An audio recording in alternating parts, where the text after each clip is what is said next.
안녕하세요. 달빛 야입니다. 오늘은 한 늙은 선비의 꿈에 관한 이야기를 시작하겠습니다. 긴 밤, 달빛이 스며드는 허름한 초가집에서 하나의 호롱불이 꺼질 듯 말 듯 흔들리고 있었습니다. 바람이 불어올 때마다 차가운 공기가 문틈으로 스며들어 호롱불의 불꽃을 위협했지만 늙은 선비는 묵묵히 책상 앞에 앉아 글 읽고 있었습니다. 그의 이름은 조문석이었습니다. 그의 눈앞에는 세월의 때가 묻은 고서들이 쌓여 있었고 사서삼경부터 역사서, 시집까지 오랜 세월 그와 함께한 친구들이었습니다. 그러나 이 소중한 책들조차 그에게 벼슬길을 열어주지는 못했습니다. 또 하루가 저물어 가는구나. 선비는 깊은 한숨을 내쉬며 눈을 비볐습니다. 60이 넘은 나이에 청운의 꿈을 품고 과거 시험장을 드나린 지 벌써 40년이 흘렀습니다. 젊은 시절에는 이번에는 반드시 성공하리라 다짐했지만 이제는 그런 열정조차 사라져버렸습니다. 자신의 모습이 초라하게 느껴졌습니다. 해진 저고리와 헝클어진 흰 수염, 깊게 팬 주름까지 동료 친구들은 하나둘 세상을 떠나거나 벼슬길에 나아가 성공을 노리고 있는데 자신만이 좁은 서재에서 시간을 보내고 있었습니다. 도대체 무엇을 위해 이렇게 살아가는 것일까? 이 많은 학문이 무슨 소용이란 말인가? 그는 흔들리는 호롱불을 바라보며 씁쓸하게 웃었습니다. 바람에 흔들리는 호롱심지가 마치 자신의 인생 같았습니다. 천천히 타들어가면서도 아무런 흔적을 남기지 못하고 밖에는 달빛만이 쓸쓸히 마당을 비추고 있었습니다. 선비는 책을 덮고 창밖을 바라보았습니다. 저 달도 자신처럼 밤마다 홀로 하늘을 지키고 있구나 싶어 묘한 동질감을 느꼈습니다. 아무도 알아주지 않는 외로운 길이지만 그래도 나는 그를 놓을 수 없어. 그는 다시 책을 펼쳤습니다. 비록 과거 급제는 이루지 못했지만 학문에 대한 사랑만큼은 누구에게도 뒤지지 않았습니다. 달빛과 호롱뿐만이 그의 마지막 동반자였습니다. 어느 날 밤, 그가 평소처럼 글을 읽고 있을 때 나직한 발소리가 들렸습니다. 문간에서 12살쯤 된 아이가 조심스럽게 고개를 내밀고 있었습니다. 누구냐? 저는 마을에 사는 김봉이라고 합니다. 선비님께서 밤마다 글을 읽으신다고 들었어요. 아이의 눈은 호기심으로 반짝였습니다. 허름한 옷차림이었지만 또렷한 눈동자에서 남다른 영특함이 엿보였습니다. 그걸 배우고 싶다는 것이냐? 네, 저도 선비님처럼 글을 읽고 싶어요. 부모님은 가난한 농사꾼이라 글 공부는 생각도 하지 말라고 하시지만 정말 배우고 싶어요. 선비의 굳은 표정이 조금씩 부드러워졌습니다. 아이의 간절한 눈빛에서 젊은 시절 자신의 모습을 보는 듯 했습니다. 그래, 좋다. 하지만 조건이 있다. 매일 밤 빠짐없이 와야 하고 내가 내주는 과제는 반드시 해와야 한다. 할 수 있겠느냐? 네, 명심하겠습니다. 그날부터 조문석의 초라한 서재에는 작은 변화가 찾아왔습니다. 매일 밤 봉이가 찾아와 천자문부터 시작해 점점 어려운 글들을 배우기 시작했습니다. 아이는 스펀지처럼 모든 것을 흡수했습니다. 봉아, 이 구절의 뜻이 무엇이냐? 하기 십습지, 불려오는 배우고 때때로 익히면 또한 기쁘지 아니한가 하는 뜻이지요. 그렇다. 정말 영특하구나. 조문석은 봉이를 가르치면서 잃어버렸던 보람을 되찾았습니다. 자신은 과거에 급제하지 못했지만 이 아이만큼은 반드시 성공시키고 싶었습니다. 밤마다 호롱불을 켜고 정성껏 가르쳤습니다. 스승님, 왜 이렇게 늦은 시간에 공부하세요? 달빛이 가장 맑을 때 마음도 맑아진단다. 그럴 때 참뜻이 더 잘 보이지. 봉이는 고개를 끄덕이며 더욱 열심히 외웠습니다. 조문석도 제자를 가르치는 기쁨에 다시 한번 생의 의미를 찾게 되었습니다. 비록 자신의 꿈은 이루지 못했지만 이 아이를 통해서라도 내 뜻을 펼치리라. 밤마다 이어진 스승과 제자의 공부는 계속되었습니다. 그리고 봉이의 실력은 날로 늘어났습니다. 5년의 세월이 흘렀습니다. 봉이는 이제 17세의 준수한 청년이 되어 있었습니다. 조문석은 제자의 실력을 확신하며 과거 시험에 응시하도록 권했습니다. 스승님, 제가 정말 할 수 있을까요? 너는 내가 평생 본 제자 중 가장 뛰어나다. 자신을 믿어라. 과거 시험 당일 조문석은 잠을 이루지 못했습니다. 자신이 치른 시험이 아니었지만 제자의 시험이 더 긴장되었습니다. 달빛 아래 홀로 기도하며 봉이의 합격을 기원했습니다.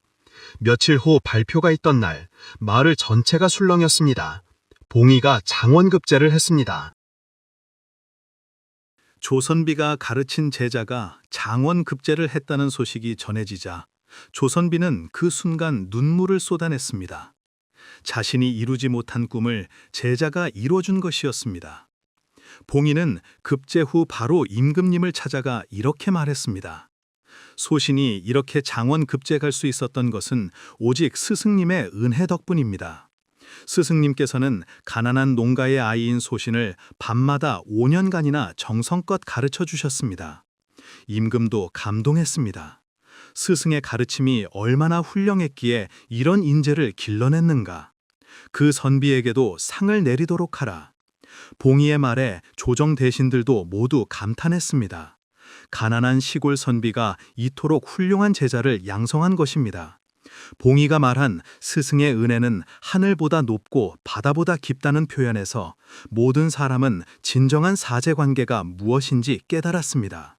며칠 후 화려한 관복을 차려입은 봉이가 고향으로 돌아왔습니다. 마을 사람들은 모두 나와 장원급제자를 맞이했지만 봉이가 가장 먼저 찾은 곳은 스승의 초라한 조가집이었습니다.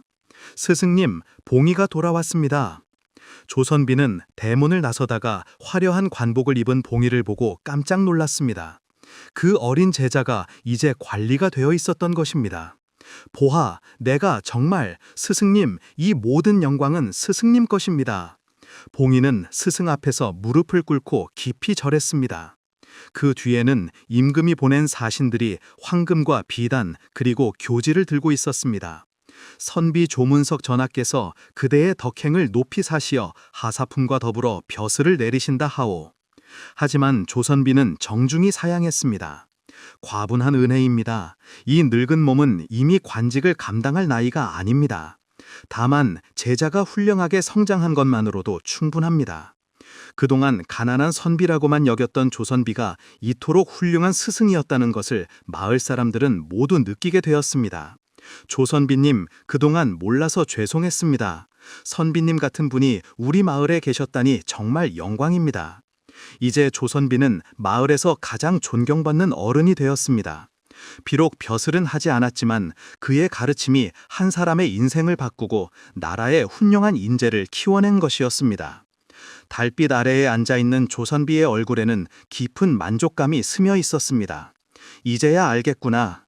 출세를 못했다고 해서 인생이 헛된 것은 아니었어.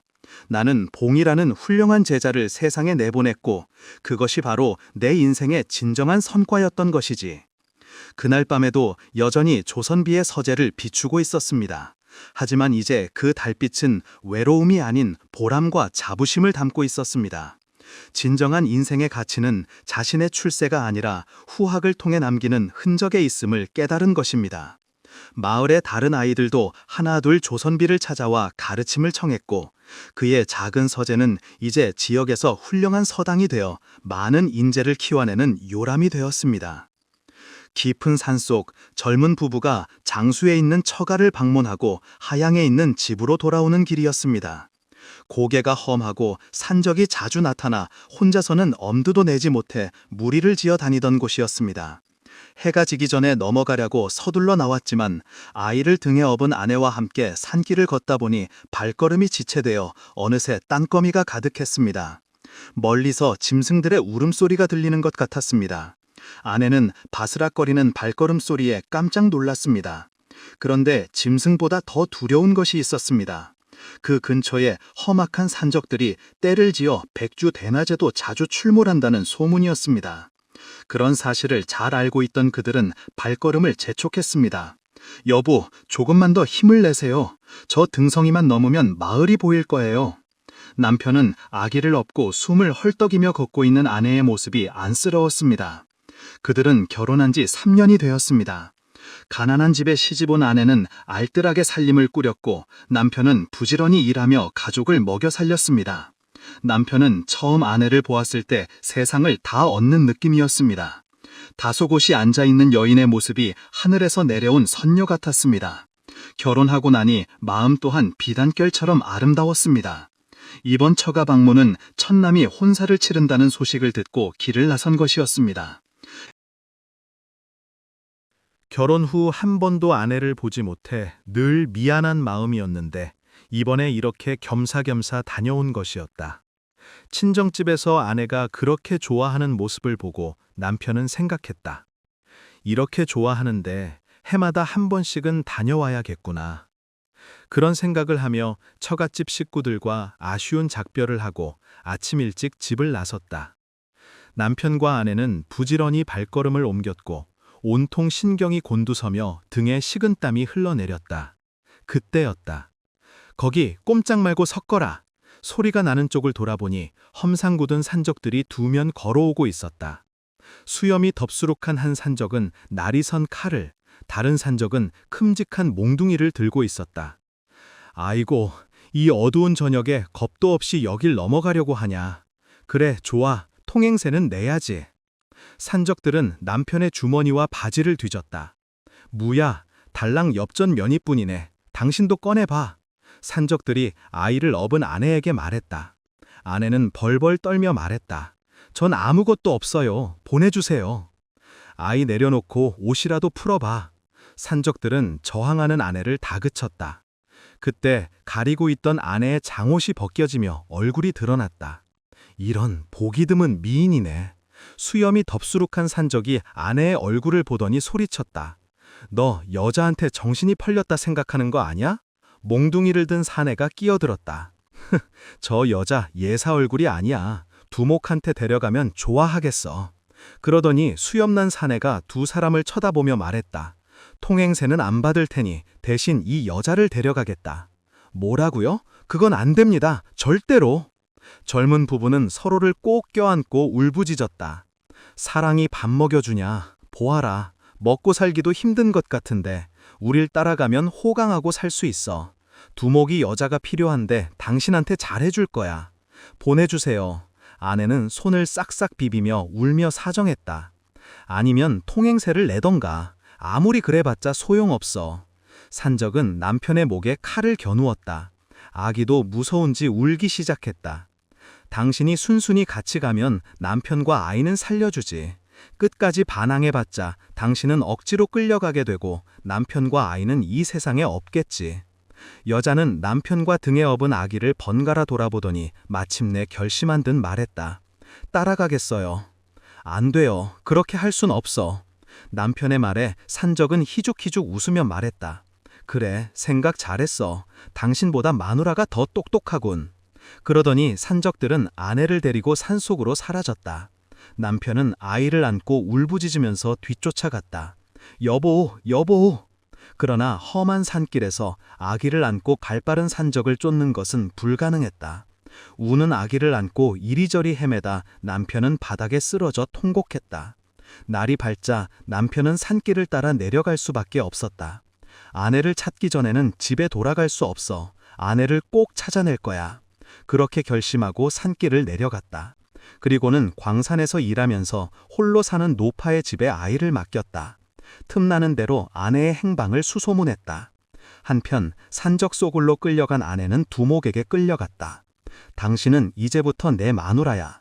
지난 일은 깨끗이 잊어버려. 그러면 원하는 대로 해주겠어.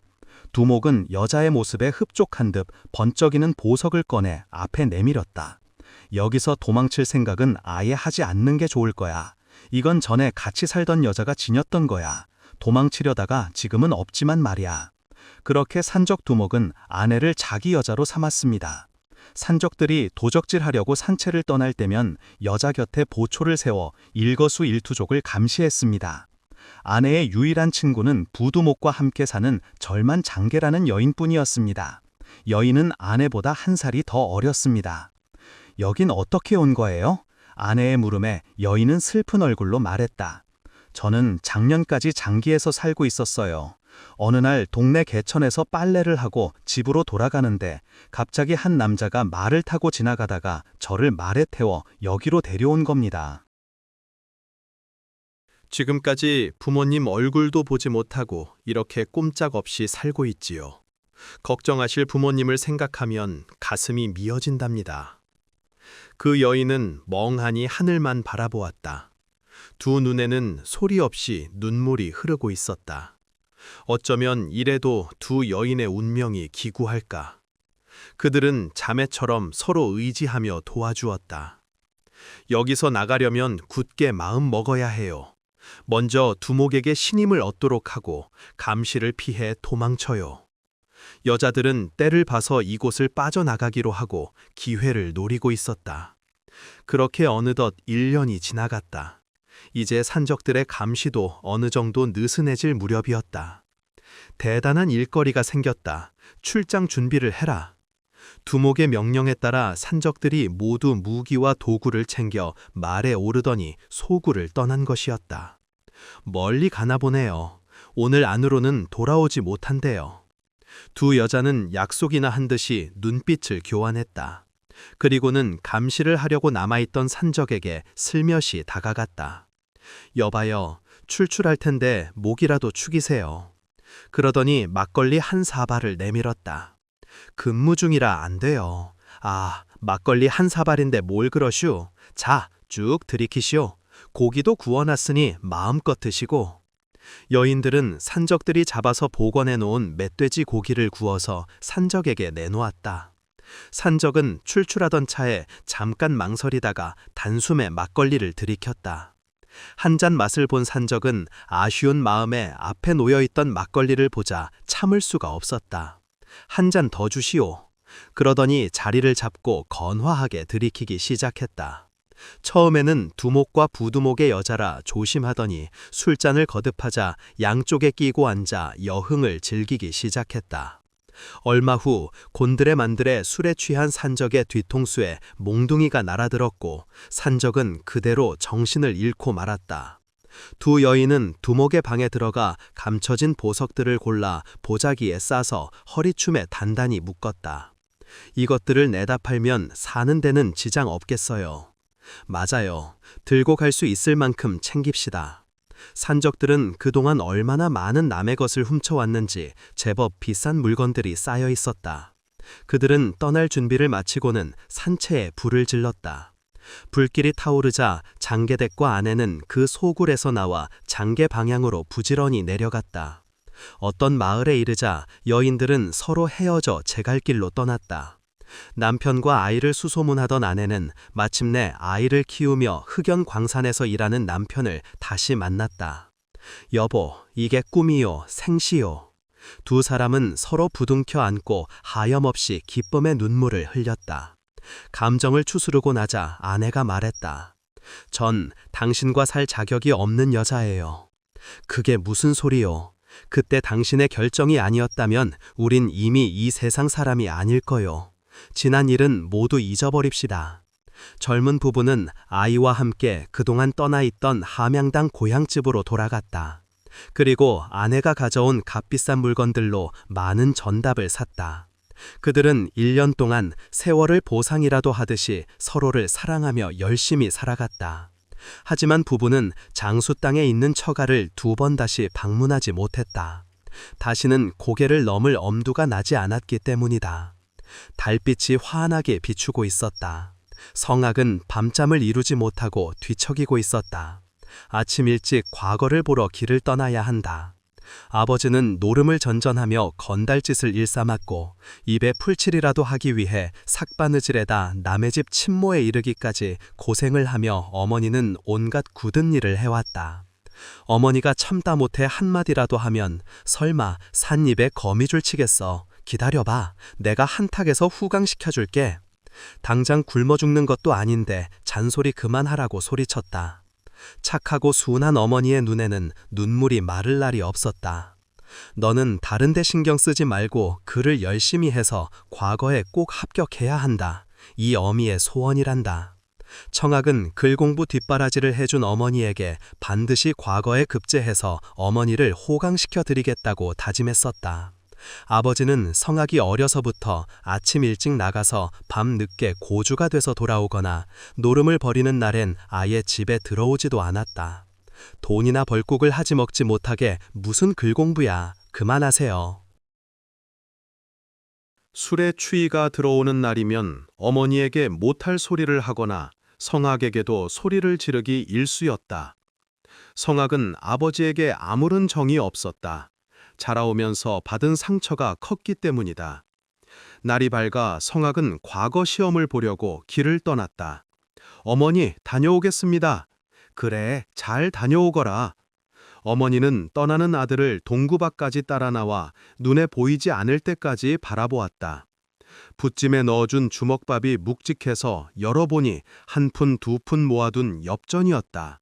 성학은 눈물이 핑 돌았다. 어떻게 해서든 과거에 붙어야 하는데 그렇게 다짐하고는 길을 재촉했다. 한양까지는 먼 길이었다. 보찜 하나 짊어지고 터덜터덜 길을 떠나며 날이 저물면 주막을 찾아 숙식을 해결하며 다녔다. 며칠이 지나고 어느 날 날이 저물어 가는데 겉에는 빗줄기가 쏟아지기 시작했다. 어느 집 처마 밑에 잠시 몸을 피해 그치기를 기다렸으나 그치기는커녕 빗줄기가 점점 더 거세지기 시작했다. 온몸이 비에 젖어 떨려왔다. 그도 그럴 것이 점심때부터 아무것도 먹지 못해 속이 비어 허기가 졌기 때문이다. 그런데 그때 문이 열리더니 한 노파가 나왔다. 여보시오, 젊은 양반, 피를 피해 온 모양인데 괜찮다면 안으로 들어오시오. 그래도 될까요? 할머니, 과거를 보러 가는 길인데 비를 만나서 이곳은 외진 곳이라 주막은 안 차려요. 노파는 성학을 따뜻한 방으로 불러들여 밥상을 차려주었다. 간밤에 내 아들이 과거 보러 가던 모습으로 나타나더니 젊은이가 오려고 했나? 아니면 지금 어디에? 지금은 이 세상에 없다오. 노파는 더 이상 아무 말도 하지 않았다. 오늘은 여기서 자고 날이 밝으면 가시오. 허기진 배를 재우고 따뜻한 방에 들어눕자 성학은 세상 모르고 잠에 빠져들었다. 다음 날 아침 하늘이 맑게 개어 있었다. 지난 밤 정말 감사했습니다. 젊은이를 보니 남 같지가 않구랴. 과거에 급제하고든 가는 길에 꼭 들려주구랴. 성학은 그 길로 한양에 올라가 당당히 과거에 급제를 했다. 내려오던 길에 성학은 노파와의 약속이 생각나 길을 돌아서 노파의 집을 찾았다. 어느 댄님인지 모르지만 정말 장하시오. 노파는 눈물을 글썽이며 마치 자기 일처럼 기뻐했다. 그렇게 그 집을 떠나 고향집으로 돌아오니 어머니가 미리 소식을 전해 듣고 문 앞에 나와 기다리고 있었다. 정말 장하구나.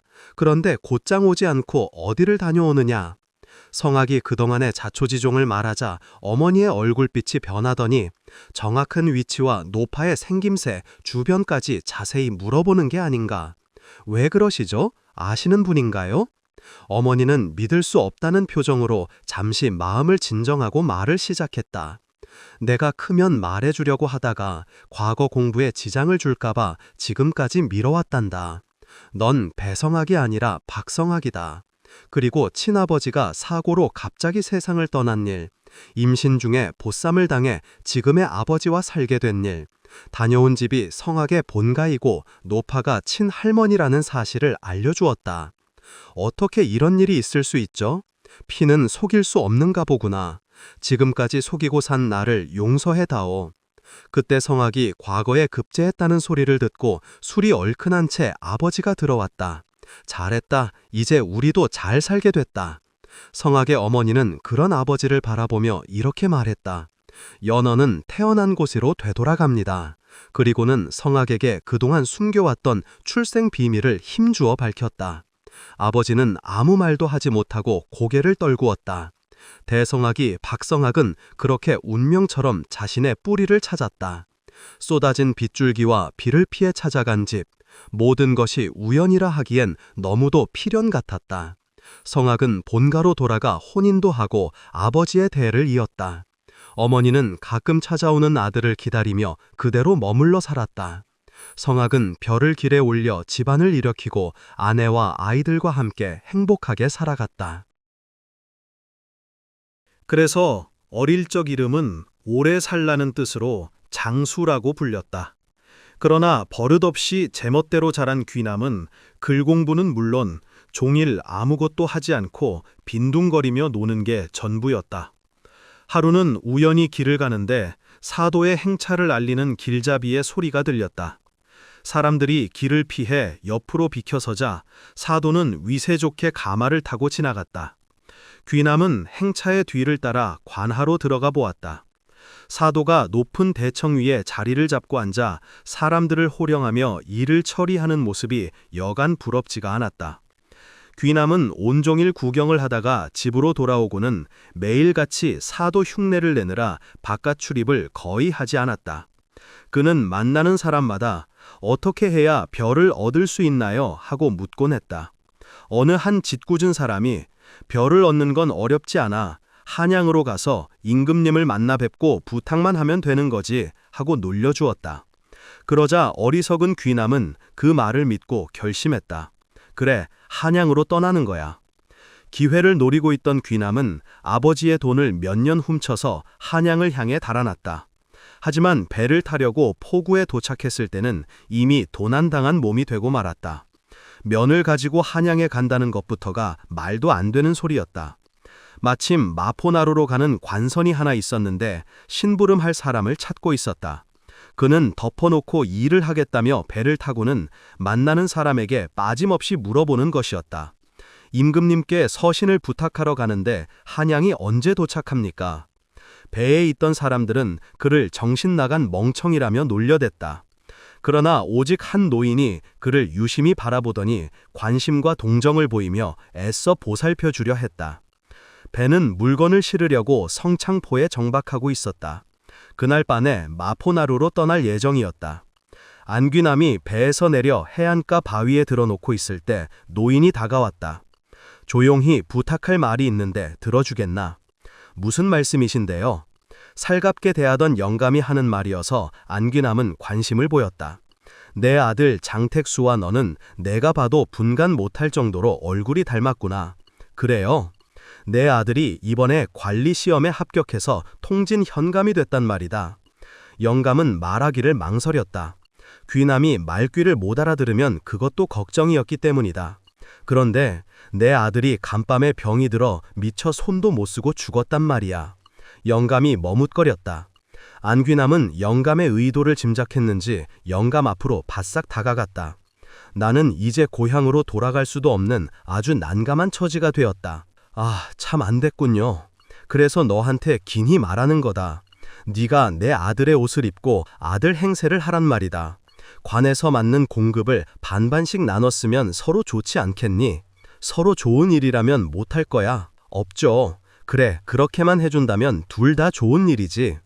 그렇게 그날부터 안귀남은 영감의 죽은 아들의 옷으로 갈아입고 대리 행세를 하게 되었다. 날이 밝자 뱃사람들은 간밤에 안귀남이 바다에 빠졌는지 사라졌다고 떠들썩했다. 엉큼한 장현감은 불쌍한 녀석 같으니 이렇게 싱겁게 죽을 줄 몰랐구나 하고 슬퍼하는 척하며 동정에 맞지 않았다. 안귀남은 현지에 부임하자 처음에는 관사를 반으로 나눠 두 집 살림을 하게 되었다. 영감은 과부가 된 며느리와 같이 살고 안귀남은 이름과 성을 받고 영감의 아들 행세를 했다. 사정을 모르는 사람들은 꿈에도 그들의 사이를 의심하지 않았다. 돈과 재산 관리는 일체 영감이 맡아 했고 부임하고 3년이 지나자 큰 돈을 모으게 되었다. 귀남은 시간이 지나며 영감을 아버지처럼 따르게 되었다. 아버지라고 부르며 살다 보니 자기가 진짜 아들처럼 느껴졌다. 영감이 어느 날 귀남에게 말했다. 이제 자네도 장가가야 하지 않겠나? 그 말을 들은 귀남은 귓불이 빨개졌다. 얼마 전부터 사모하던 여인이 생긴 것이다. 노련한 영감이 그걸 눈치채지 못할 리가 없었고 느닷없이 물어보는 말에 귀남은 속마음을 들킨 것 같아 줄 몰랐다. 마음에 둔 사람이라도 있느냐? 다시 한번 물어보는 영감의 말에 귀남은 죄인처럼 고개만 숙이고 있었다. 사실 귀남은 얼마 전부터 영감의 며느리를 마음에 두고 있었다. 한 집에 살면서 마주칠 때마다 귀남의 마음이 요동쳤다. 며느리도 시집 온 지 1년도 채 되지 않아 남편이 세상을 떠나자 상심이 컸다. 영감은 며느리에게 떠나기를 수차례 말했으나 며느리는 여길 떠나면 마땅히 갈 곳도 없고 자기가 떠나면 시아버지를 봉양할 사람이 없으니 그냥 머무르게 해달라며 간곡히 부탁했다. 그러면서 지금까지 함께 살고 있었던 것이다.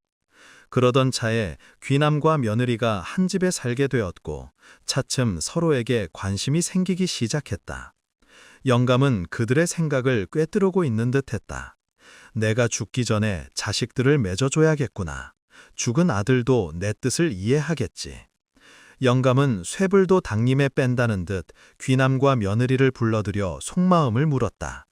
그리고는 며칠 후 조용히 혼사를 치렀다. 물론 아무도 그 사실을 알지 못했다. 이렇게 결혼한 귀남은 하루하루가 마냥 기쁘기만 했다. 그런데 세상에 비밀은 없다고 그들에게도 운명의 날이 오고 말았다. 강화 부인이 갈리게 되면서 새로 부임한 부윤이 바로 안귀남의 고모 아들이었다. 그는 문과에 급제한 뒤 벼슬을 하다가 처음으로 지당으로 나오게 된 사람이었다. 안귀남은 몹시 난처했다. 이거 어쩌지? 하필이면 형님이 이곳에 부임해 오다니 만나면 틀림없이 사실이 드러나고 말 것이다. 그러나 직속 상관이니 안 만날 수도 없는 노릇이었다. 부윤이 부임하던 날 안귀남은 형님 앞에 나아가 인사를 드렸다. 부윤은 그의 얼굴과 이력을 보고 놀랐다. 세상에 이렇게 얼굴이 닮은 사람도 있을 수 있나? 그러나 이력이 안귀남이 아니라 장택수 아닌가? 끝내 의심이 풀리지 않은 부윤은 자기 어머니에게 그 이야기를 했다. 어머니는 사람도 확인하기 전에 눈물부터 흘렸다. 그 집에 자식이 하나밖에 없는데 그동안 행방을 알 수 없더니 얼굴이 비슷한 사람도 많지 않습니까? 부윤은 공연한 소리를 했구나 싶어 후회가 되었다. 본인이 아니어도 좋으니 어디 한 건 보자. 부윤은 곧 그를 불러들이도록 했다. 안귀남은 몸이 달았다. 들어오라는 소리에 가슴을 두근거리며 머리를 숙이고 이맛살을 찡그렸다. 들통이 나는가 보구나. 안귀남은 짐짓 황송한 듯 허리를 구부리고 머리를 조아리기만 했다. 고개를 들어보시오. 내 조카와 얼굴이 똑같다니 자세히 한번 보고 싶소. 한참을 유심히 뜯어보던 부인 어머니는 틀림없이 내 조카다. 내가 내 조카를 모를 리가 있겠느냐 하고 눈물이 글썽했다. 가짜 택수는 당황할 수밖에 없었다. 그러나 당황한 빛을 감추며 그는 천영스럽게 말했다. 들새가 어찌 봉황의 흉내를 낼 수 있겠습니까? 얼굴이 같은 사람은 옛날에도 있는 줄 아옵니다. 뒤늦게 지혜가 뚫린 안귀남은 무식하면서도 말은 곧잘 유식하게 하는 편이었다. 소위는 그만 물러가겠사옵니다. 조카도 아닌 사람을 앞에 놓고 조카를 본 듯 수다를 떨던 부인도 물러가겠다는 그를 굳이 붙잡을 수는 없는 일이었다. 돌아서서 나가는 그를 물끄러미 바라보고 있던 부인은 문턱을 막 넘어서려는 그의 뒤통수에 갑자기 안귀남의 어릴 적 이름을 불렀다. 장수야! 갑자기 어릴 때 이름을 부르는지라 가짜 택수는 자기도 모르는 사이에 고개를 돌려 얼핏 살피지 않을 수 없었다. 부인의 순간적인 지혜에 그만 당하고 말았다.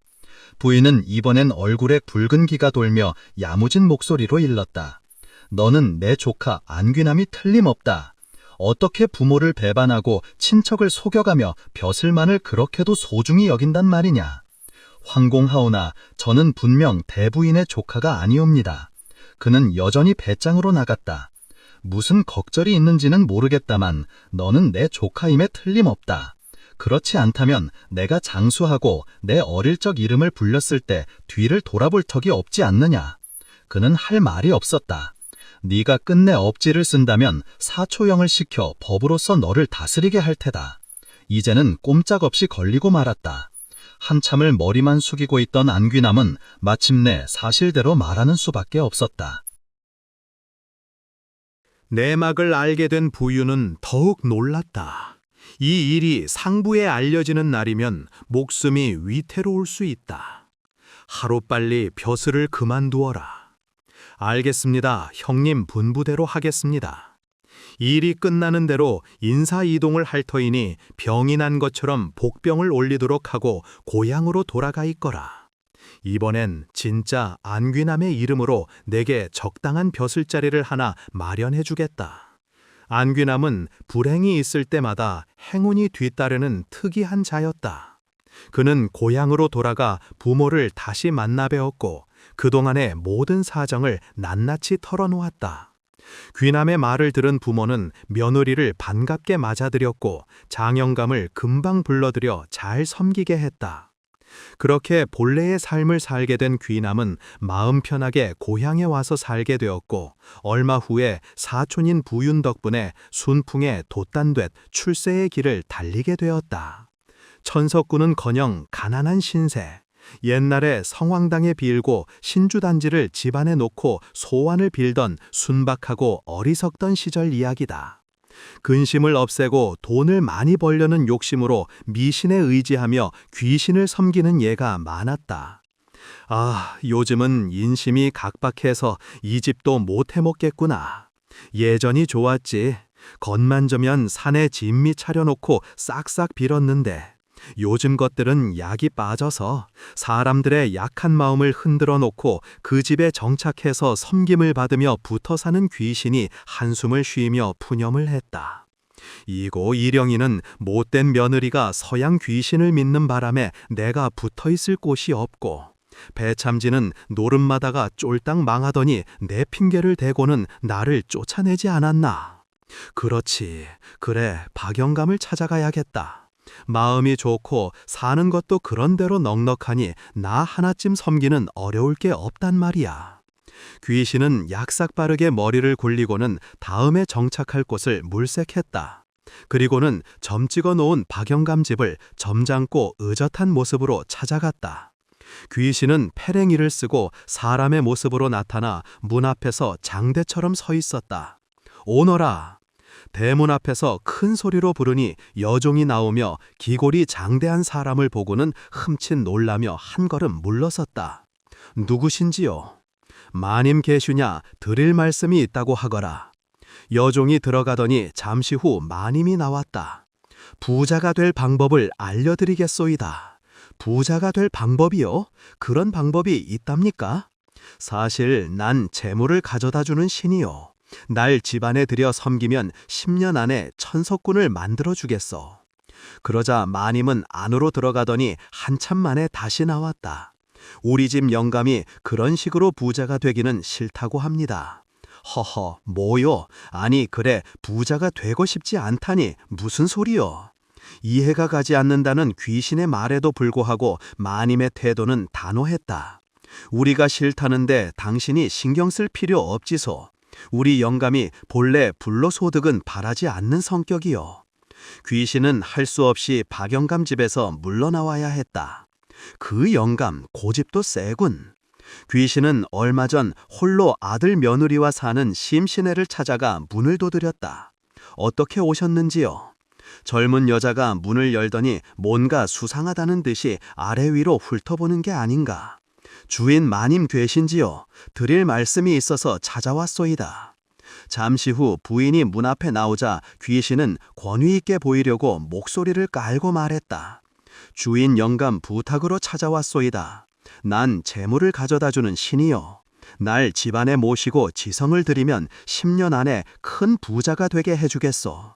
그런데 그 말이 끝나기가 무섭게 며느리가 집 안으로 뛰어들어가더니 십자가를 들고 나와 소리쳤다. 흥, 별놈의 귀신 다 보겠군. 이 사악한 귀신아, 당장 썩 물러가라. 그러자 귀신은 거대한 몸을 덜덜 떨면서 똥줄이 빠지게 주행을 치고 말았다. 이런 서양 귀신이 들어와 사는 줄을 몰랐네. 하마터면 큰일 날 뻔했구나. 이거 쉽지 않은걸. 귀신은 2번의 실패를 무릅쓰고 이번엔 신중하게 찾아갈 집을 골랐다. 그래, 욕심 많고 인색한 허서방 내외를 찾아가자. 이번엔 실패하지 않을 거야. 귀신은 허서방 집 앞에서 심호흡을 한번 하고 나서 주인을 찾았다. 이리 오너라. 누구시오? 무슨 일 때문에 왔어? 허서방 부인이 나오더니 쌀쌀맞게 대했다. 난 재물을 가져다주는 신이다. 날 집안에 들여서 섬기면 10년 안에 큰 돈을 벌게 해주겠노라. 큰 돈이요? 허서방 부인은 갑자기 태도가 변하더니 집 안으로 뛰어가 남편을 데리고 나왔다. 이렇게 누추한 집을 찾아오시다니 어서 들어오십시오. 대청마루에 모시고 조석으로 지성을 드릴 테니 이 마을에서 제일 가는 부자가 되게 해 주십시오. 허서방 내외는 귀신을 집안에 들여 지성으로 섬기기 시작했다. 온갖 산의 진미를 차려놓고 절하며 아침 저녁으로 큰 부자가 되게 해달라고 빌었다. 그때부터 그들의 마음은 더 완악해졌고 당장 끼니를 거르는 이웃이 있어도 베풀 온정이 남아있지 않았다. 그로부터 10년이 지났다. 박영감 집은 성실하게 일하며 산 덕분에 큰 돈은 벌지 못했지만 어려운 이웃을 도우며 행복하게 살고 있었다. 달봉아, 봄이 허리를 다쳐서 일을 못 나가 어려운 모양이네요. 그리 돈하고 식량 좀 가져다 주구려. 성실하고 정직하게 산 박영감은 돈보다 주변의 인심을 얻고 있었다. 심신내는 아들 농사를 잘 지었다. 장사하는 아들이 큰 돈을 벌어 마을에서 제일 가는 부자가 되었다. 마을 어귀에서 보이는 커다란 기와집이 심신의 집이었다. 허서방 내외는 어떻게 되었을까? 10년 동안 허서방의 가세는 나날이 기울어 갔다. 하는 일마다 제대로 되는 게 없었다. 지성이 부족해서 그런가 하고 정성을 쏟고 돈을 들여도 나아지는 게 없었다. 마침내 하루하루 끼니 걱정을 하는 처지가 되었다. 허서방은 10년 동안 지성을 들여도 천석굴은커녕 가난뱅이 신세가 되자 그동안 차려놓은 재단을 부수고 귀신을 쫓아버렸다. 에이, 고향 귀신 같은 날 위한다더니 공연한 수작이었구먼. 그동안 감촉같이 속았어. 그럴 시간에 열심히 일이나 할걸. 허서방이 분해서 몸부림을 쳐도 이제는 소용없는 일이었다. 형편이 어려워도 아무도 사정을 들어주려 하지 않았다. 그동안 이웃의 고통에 조금도 귀기 기울이지 않은 까닭이었다. 어느새 서쪽 하늘이 붉게 물들어 있었다. 저작거리가 어둑어둑해지고 사람들의 발걸음이 뜸해지자 유인석은 자리를 털고 떠날 채비를 했다. 오늘은 별로 재미를 못 봤어. 이제 들어가야겠군. 유인석은 저작거리를 돌아다니며 사람들에게 이야기를 들려주고 사례를 받는 이야기꾼이었다. 여보, 자네는 이야기를 참 재미있게 하는군. 역시 소문대로 장안에서 제일 잘 나가는 이야기꾼이야. 사람들의 칭찬이 이만저만이었다. 인석은 학문에도 조회가 깊었다. 8살 때 벌써 천자문은 물론이고 사서 삼경까지 꿰뚫고 있었다. 그런데 인석은 왜 전국을 떠돌아다니는 이야기꾼이 되었을까? 인석에게는 아픈 과거가 있었다. 10년 전 인석은 아버지가 역모로 관아에 붙잡혀가자 어머니와 함께 어린 여동생을 데리고 외가 쪽으로 가고 있었다. 그때 저작거리를 지나다가 한눈을 판 사이 6살 난 여동생이 없어져 버린 것이었다. 부랴부랴 어머니와 인석이 여동생을 찾았으나 어디에도 보이지 않았다. 처음에는 여동생을 찾을 거라는 희망을 품고 있었으나 1달, 2달, 1년, 2년이 지나도 여동생을 찾을 수 없었고 어머니는 그만 화병으로 돌아가시고 말았다.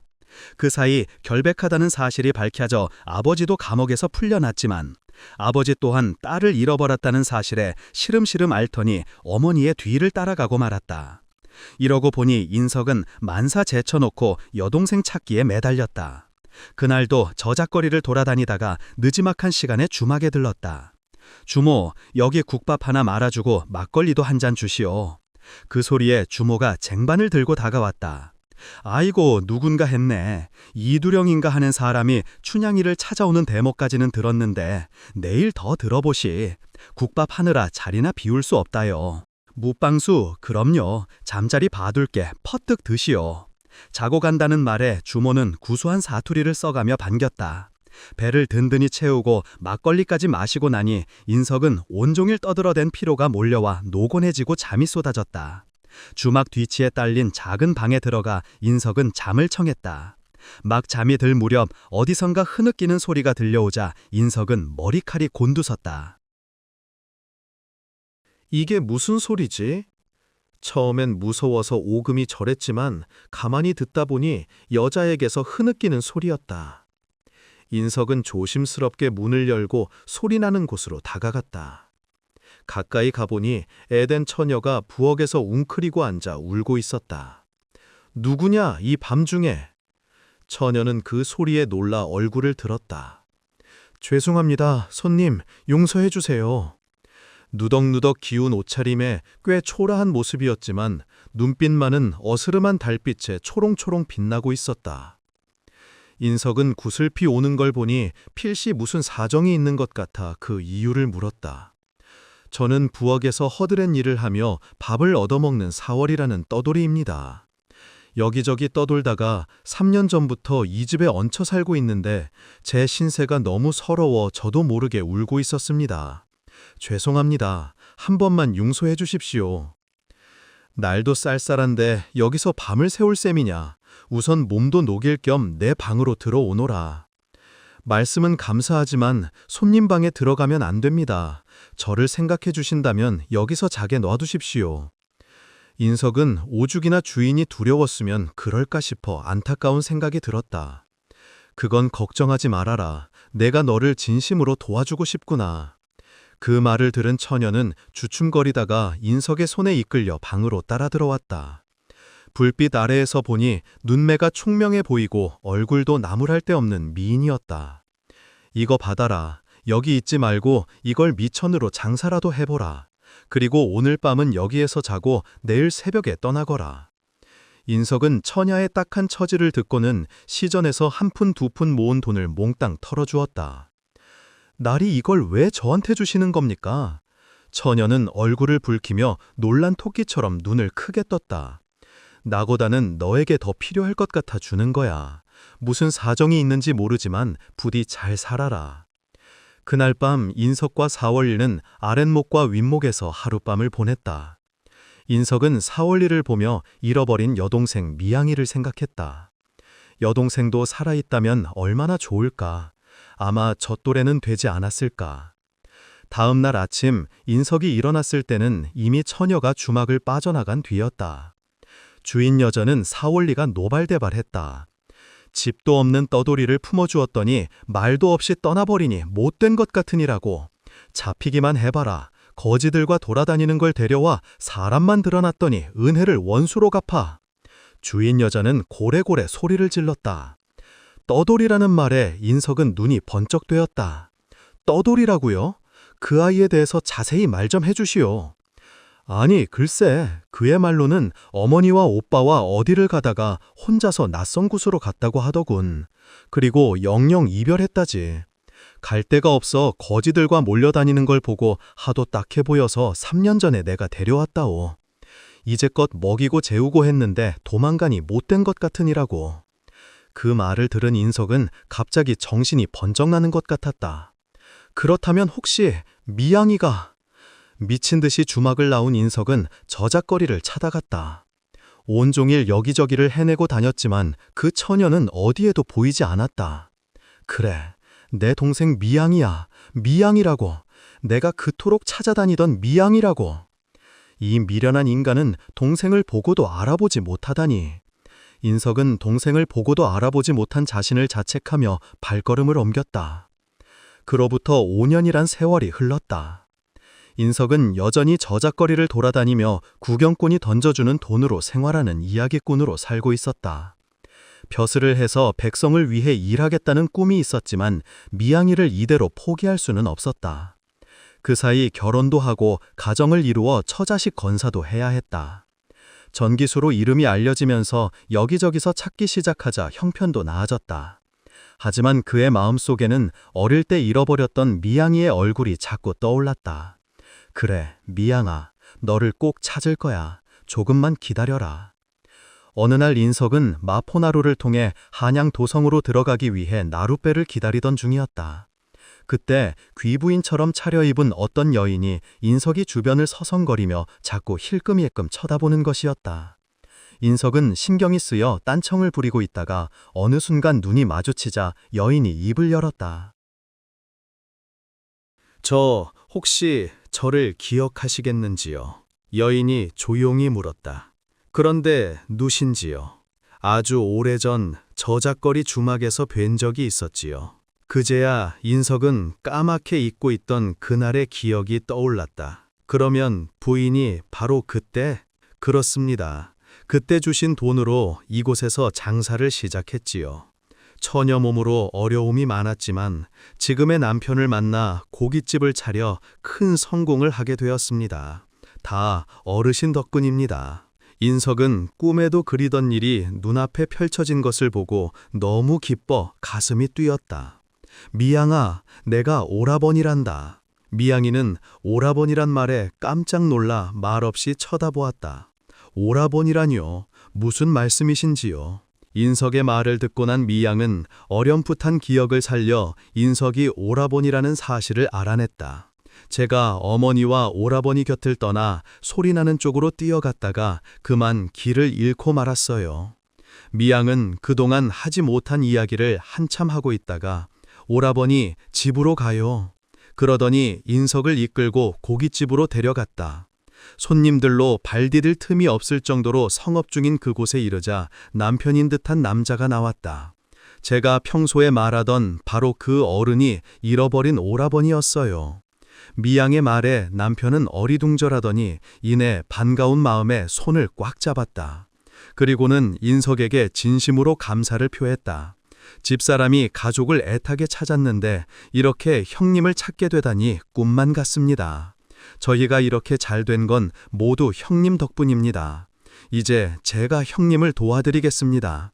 며칠 푹 쉬다가 가십시오. 인석은 동생 집에서 모처럼 편안하게 푹 쉬다가 집으로 떠나려고 채비를 했다. 그러자 미양이 많은 돈을 꺼내와 인석 앞에 내놓았다. 오라버니, 이거 가지고 가세요. 그리고 앞으로 제가 오라버니한테 진 빚을 갚게 해주세요. 그게 무슨 말이냐? 난 너를 찾은 것만으로도 기쁘구나. 오라버니, 저도 그래요. 하지만 그때 오라버니를 만나지 않았다면 저는 지금도 비참한 생활을 하고 있을 거예요. 남편이 한마디 거들었다. 다 형님 덕분입니다. 그리고 형님이 저 사람을 찾으려고 과거를 포기하고 정기수가 되지 않았습니까? 지금이라도 형님의 꿈을 이루는데 도움이 되고 싶습니다. 고맙네. 인석은 더 이상 거절하지 않고 돈을 받았다. 그리고 해화문을 거쳐 양주에 있는 집으로 돌아왔다. 벌써 오세요? 아내는 남편이 일찍 돌아오자 궁금해서 울었다. 인석은 돈꾸러미를 앞에 꺼내놓았다. 동생을 찾았어. 이제 내 꿈을 이룰 생각이요. 인석의 아내는 자초지종을 듣고 눈물을 흘리며 기뻐했다. 그날 이후로 인석은 저작거리에 나가지 않았다. 그리고 방 안에 틀어박혀 학문에 열중했다. 그로부터 3년 후 마침내 인석은 과거에 급제했다. 간직에 오른 인석은 시전과 상인을 관리하는 평시서라는 곳에서 일하게 되었다. 시간이 나면 인석은 마포나루 고깃집을 찾아가 미양을 만나 지난 이야기를 하며 웃음꽃을 피웠다. 천석군 과부를 만난 청각의 운명. 풍수와 지리의 정통에서 풍수 박사라고 불리는 이가 숲이 우거진 고개를 넘다가 반대편에서 한 사람이 다가오는 걸 보았다. 그는 침통에 구리침을 넣고 다니며 널리 의소를 행하여 신침이라 불리는 명이었다. 두 사람 모두 각자의 분야에서 팔도의 이름을 날렸고 소문을 들은 두 사람은 서로 만나기를 고대했으나 둘 다 팔도를 유람하며 풍수가는 사람들에게 묘자리를 잡아주고 의원은 약초를 캐느라 잠시도 집에 머물러 있지 않았다. 풍수가 반대편에서 오는 사람에게 물었다. 선생께선 어디로 가십니까? 구름을 벗어나 팔도를 두루 다니고 있습니다. 의원이 대답했다. 저도 마찬가지입니다. 두 사람은 만나고 싶었던 차에 우연히 산길에서 보게 되자 서로 반갑게 인사를 나눴다. 그러나 주막 하나 없어 식사도 거르다 보니 몹시 시장기를 느꼈다. 그러던 중 언덕 아래에서 나무꾼이 음식을 먹는 모습을 보고 풍수가 내려가 말했다. 여보시오, 남은 음식이 있으면 조금 나눠주겠소. 요기만 조금 하면 된다오. 풍수가 나무꾼에게 다가가 공손히 말했다. 그러시면 가져가셔서 잡수시지요. 장가한간 나무꾼 청각이 이렇게 말했다. 그래서 풍수가는 의원과 함께 맛있게 식사를 했다. 식사 후 풍수가는 은혜를 갚아야겠다고 생각했다. 이복에 좋은가? 자네를 보니 상을 당했구만. 부친 상인가 모친 상인가? 부친 상입니다. 모친은 제가 어렸을 때 돌아가셨습니다. 그래, 장사는 지냈는가? 아직 묘자리를 구하지 못했습니다. 총각은 부친상을 당했으나 묘자리를 정하지 못했다고 대답했다. 풍수가는 총각을 딱히 여겨 묘자리를 잡아주기로 했다. 여보, 내가 최고의 묘자리를 잡아주겠네. 이렇게 말하자 총각은 무척 고마워했다. 풍수가는 이리저리 돌아보고 살펴보더니 이렇게 말했다. 여긴 자시에 합관하면 충면 전석군이 날 자리네. 그게 무슨 소린가? 이를 들은 의원은 의아해했지만 총각은 장사도 못 지내고 답답한 차에 묘자리를 정해주니 즉시 그 자리를 파기 시작했다. 그런데 묘를 파다 보니 큰 바윗돌이 박혀 있었다. 풍수가는 상주가 된 총각에게 마을로 내려가서 괭이를 빌려오라고 했다. 마을로 내려간 총각은 괭이가 천석군 과부의 집에 있다는 것을 알게 되었다. 그 집 여자는 천석군 남편을 일찍 보내고 자식도 없이 외롭게 지내는 청상고부였다. 여자는 달빛 아래에서 심란한 마음으로 밖에 나와 서성거리고 있었다. 지나가는 누구라도 잡고 싶은 심정이었다. 그런데 살인문 밖에서 인기척이 났다. 괭이를 빌리러 온 총각이었다. 과부는 대문 가까이 와서 누구십니까? 하고 물었다. 총각은 찾아온 이유를 설명했다. 우선 들어와서 목이라도 죽이시지요. 과부는 총각을 집으로 들이며 술상을 차렸다. 술자리를 나누며 두 사람은 정이 깊어졌고 결국 과부는 총각에게 마음을 열었다. 괭이를 내어주면서 장례가 끝나면 손님들을 자기 집으로 데려오라고 했다. 과부는 그 무엇도 아까울 게 없었다. 총각은 괭이를 둘러매고 산으로 갔다. 풍수가는 올라오는 총각을 보더니 의원을 보며 말했다. 오늘 천석군이 났소. 천석군이 났소. 장례를 마친 후 총각은 손님들을 과부 집으로 초대했다. 과부는 손님들을 후하게 대접했고 풍수가는 의원과 함께 며칠을 머물며 노자를 두둑이 얻어 다시 길을 떠났다. 풍수가의 지력은 참으로 놀라웠다. 저의 재주는 한번 보여드렸으니 이제 선생의 솜씨를 한번 보여주시지요. 다시 길을 떠난 두 사람은 부자 마을에 이르렀다. 그 마을은 기와집이 즐비한 부자 동네였고 그 중에 제일 큰 부잣집을 찾아갔다. 하지만 대접은커녕 간단한 음식조차 내주지 않았다. 이번 고약하구먼. 그렇게 푸념을 하는데 집안에서 소란스러운 소리가 들려왔다. 하인을 불러 물으니 주인 마님이 아이를 낳지 못해 위급하다는 것이었다. 지금 정신이 없어서 손님 대접도 못하고 있구만요. 그 말을 들은 의원은 침을 꺼내며 하인에게 말했다. 안방에서 사랑방까지 닿을 만큼 실을 연결하시오. 그 실을 따라 침을 꽂으면 아이를 낳게 될 것이오. 그래서 안방까지 닿을 만큼 실을 연결해서 문구멍을 뚫고 사랑방까지 이어놓고는 침을 꺼내어 침을 끝에 실을 메었다. 아이 낳는 마님, 가슴 여기에서부터 몇 손가락 세어 거기다 침을 꽂아라. 꽂으면 나는 이 줄만 사랑해서 가만히 잡고 있을 것이다 하고 말했다. 그렇게만 하면 아이를 낳을 것이다. 그게 무슨 소린가? 이번에는 풍수가 의아하게 여겼다. 하인이 그 침을 가지고 가서 집 주인한테 말했다. 사랑에 계신 손님이 이 침을 재어 꽂으라 했습니다. 그렇게라도 해보자. 다른 방도가 없구나. 주인은 의원의 지시대로 시위를 연결하고 침을 안방 마님에게 꽂았다. 놀랍게도 즉시 아이의 울음소리가 들려왔고 위기를 넘기게 되었다. 부잣집에서는 두 사람을 극진히 대접했고 의원의 의술은 풍수에게 깊은 인상을 남겼다. 그렇게 서로의 솜씨를 확인한 두 사람은 작별을 고하고 다시 각자의 길을 떠났다.